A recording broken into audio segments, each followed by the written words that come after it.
इससे पहले वाली जो क्लास थी उसमें हमने 10 अंक के अपठित गद्यांश के बारे में पढ़ा जाना, कैसे उसको सॉल्व करना है समझ आ गया होगा सबको।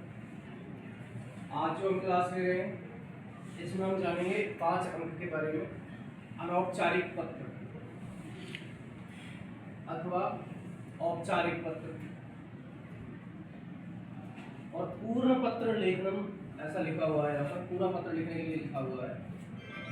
पिछली बार जो आया था उसमें ऑप्शंस आए थे और उसमें से आपको ऑप्शंस में से चुनना था। दोनों में से किसी भी तरीके का आए आपको, अगर जितने पत्र ये यहाँ पर मैंने लिखे हैं औपचारिक में इनको और अनौपचारिक के भी मैं अभी यही बात बता दूंगा आपको कि अनौपचारिक में कौन कौन से पत्र हो सकते हैं।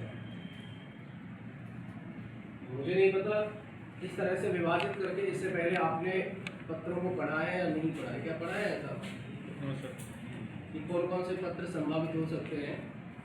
ये संभावित हैं, केवल इस तरह के पत्र हो सकते हैं अनौपचारिक। औपचारिक पत्र आप किसी व्यवस्था के किसी प्रमुख को लिख रहे होते हो।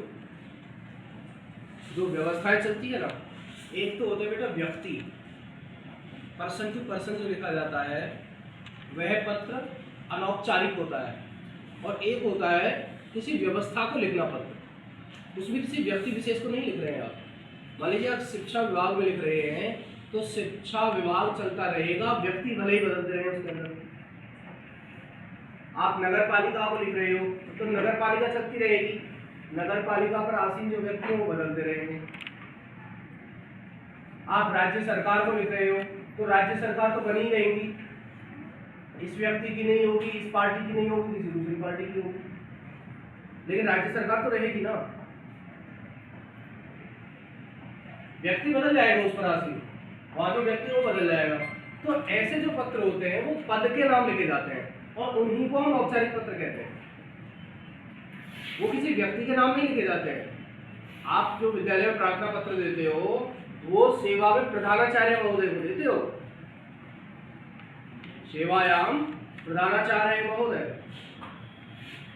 प्रधानाचार्य के नाम लिखते हो ना। तो प्रधानाचार्य क्या है? क्या किसी व्यक्ति का नाम है? नहीं, पोस्ट का नाम है। आप जो पत्र लिखते हो वो पोस्ट को लिखते हो। जो पोस्टों को पत्र लिखे जाते हैं, जो पदों को लिखे जाते हैं, जो अधिकारियों को लिखे जाते हैं, वो सभी के सभी औपचारिक पत्र हैं। औपचारिक पत्रों में सबसे पहला यहाँ आया संस्कृत भाषा संवर्धन आयोग।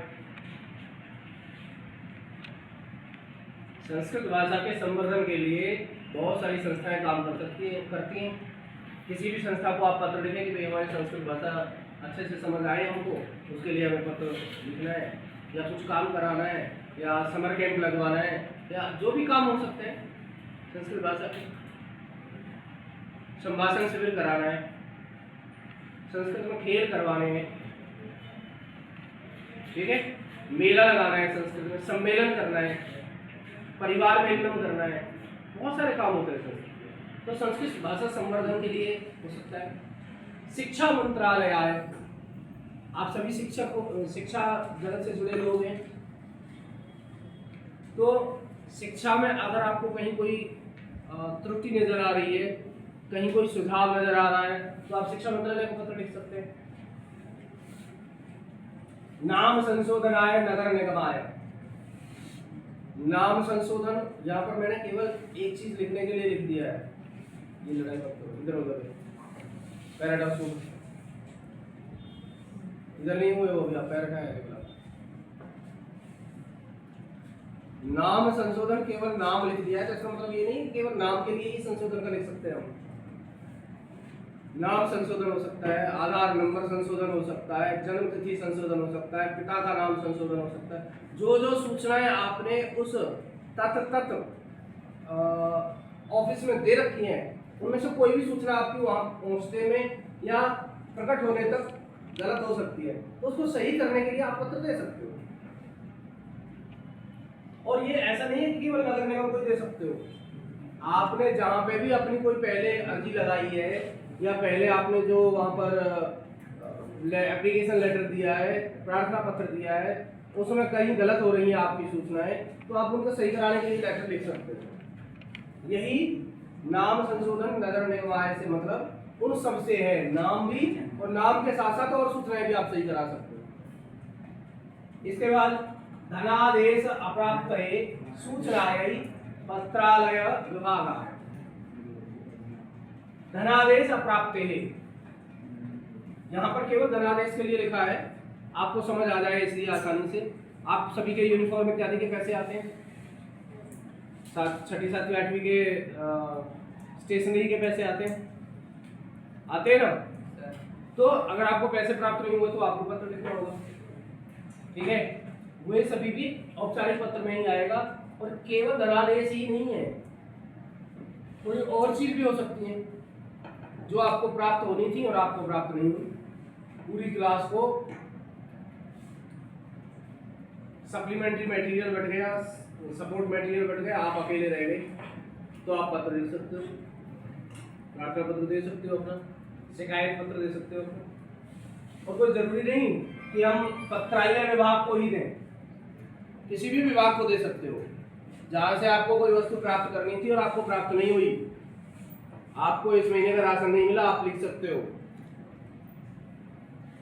खाद्य मंत्रालय को पत्र लिख सकते हो आप, फिर मुझे खाने का जो सामग्री थी वो नहीं मिली। आगे शुल्क निवारणार्थाय प्रधानाचार्य। शुल्क निवारणार्थाय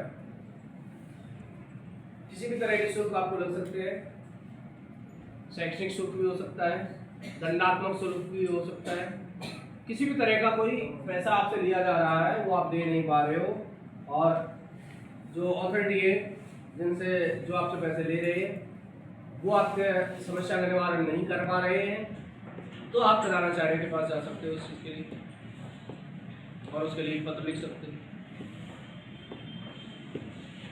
पुस्तकालय संदर्भे प्रकाशकाय, पुस्तकों के संदर्भ में प्रकाशक को आप पत्र लिख सकते हो।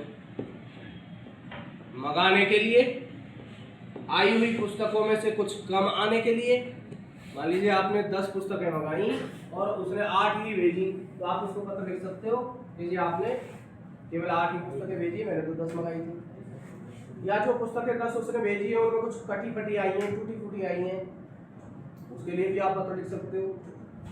या फिर आप ने जो पुस्तकें मंगाई थी उस टाइटल में आई ही नहीं है, उस प्रकाशक की नहीं है, या उस पब्लिकेशन की नहीं है, उस राइटर की नहीं है, तो आप प्रकाशक को पत्र लिख सकते हो।